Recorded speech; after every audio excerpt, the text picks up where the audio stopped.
व्रतदान तपोभिश्च नाना तीर्थान सेवड़ई। समी पत्र चढ़ाना ये व्रतों से, दान से, तपस्या से भी, तीर्थ यात्रा से भी ये अपने आप में बढ़ करके है। पंचाग्नि साधने रप्यु निवासई हम कालिक ही। पंच अग्नि में तप करके एक सिद्ध साधक जिस पुण्य को प्राप्त करता है उतना फल गणेश जी के ऊपर समी पत्र चढ़ाने से बेटी प्राप्त हो जाता है। न तत्फल मापनोति यत् याक्षा में प्रपूजने।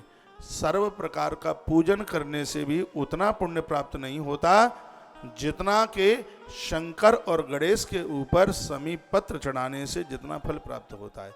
इसको और ठीक से सुनिए, स्वयं भगवान अपने मुंह से बात कह रहे हैं। भेष छिपाकर आए हैं, साधु वेश में खड़े हैं। क्या कहते हैं? प्रातः काले त्रिसंध्यम वा समी नित्यम स्मरेत यू। समी की सबसे बड़ी महिमा है कि सवेरे, दोपहर, संध्या, रात्रि में जब समय मिले, जब टाइम मिले तब इसको आप चढ़ा सकते हैं।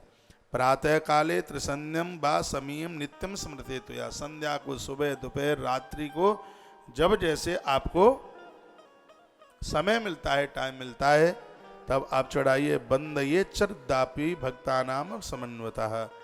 भगवान को चढ़ाने के बाद में वंदन कीजिए। ध्यात्वा गजाननम देवम तस्य तुष्टो विनायक।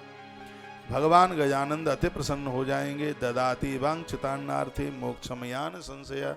स्वयं गणेश जी बता रहे हैं कि गणेश इतने प्रसन्न हो जाएंगे, किसी भी देवी देवता का कोई भक्त क्यों नहीं है, समी गणेश के ऊपर चढ़ाता है तो अंत में भगवान गणेश उस स्त्री पुरुष को उसके इष्ट के पास में पहुंचा देते हैं, उनके दरबार में पहुंचा देते हैं।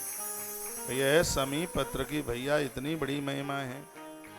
बड़े ददाते वांछना अर्थनंते मोक्षम न संशय। जिंदगी जी तो यहाँ धन दे देंगे, वो मरने के बाद में गणेश जी मोक्ष मुक्ति दे देंगे। अन्नाप्युदाहंतः। जिनको अन्न भोजन की व्यवस्था नहीं है उन्हें भोजन दे देंगे। जिनको पुत्र नहीं है, संतान नहीं है, उनको संतान दे देंगे।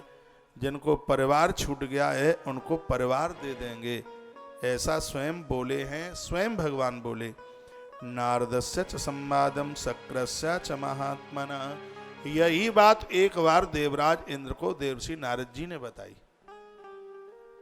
तो शीघ्र ही इस देवी ने कीर्ति, ये सब प्रश्न अब कीर्ति के चल रहे, जिसका मरा हुआ बच्चा समी पत्र के प्रभाव से जिंदा हो गया, तो उसने शीघ्र ही प्रश्न कर दिया, गुरुजी हम आपसे पूछना चाहते हैं कि आप यह बताएं कि नारद जी को इंद्र ने क्या पूछा था समी के बारे में, वो आप हमें बता दें तो आपकी बड़ी कृपा होगी। ब्रूहि ब्रह्मन शेषेण संवादम नारद इंद्रजम। जो इंद्र और नारद के बीच में संवाद हुआ था वह हम विस्तार पूर्वक आपके मुख से सुनना चाहते हैं।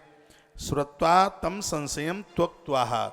मेरा संशय तो तभी निकलेगा जब ये कथा विस्तार पूर्वक सुना देंगे। तृप्ता श्यामत मृता दिवा। ये अमृत जैसी कथा सुनकर तृप्ति नहीं हो रही है, ऐसा लग रहा है कि ये और सुनने को मिले। इस समी पत्र के द्वारा मेरा मृत बच्चा जिंदा हो गया है, तो इसकी ये बहुत बड़ी महिमा है। इस समी पत्र की महिमा सुनकर और भी मृत्यु लोक के लोग अपने परिवार की उम्र बढ़ा लेंगे।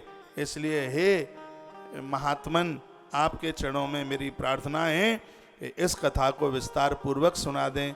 आपने कहा था कि समी के बारे में इंद्र ने नारद जी को पूछा तो नारद जी ने बहुत कुछ बताया, तो आप वो हमें बता दें कि नारद जी ने क्या बताया समी के बारे में, वह कृपा करके आप हमें बता दें। बात समझ में आ रही है कि नहीं आ रही? आ रही हो तो गर्दन हिलाओ, नहीं आ रही हो तो न्यों करो।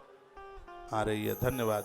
बोलो बांके बिहारी लाल की जय हो, राधा रानी की जय हो, आज के आनंद की जय हो। जय जय श्री राधे, जय जय जय श्री जय। राधे श्याम। बताया जा रहा है कि द्रक्षयागत सक्र त्रिलोकी भ्रमणे रत।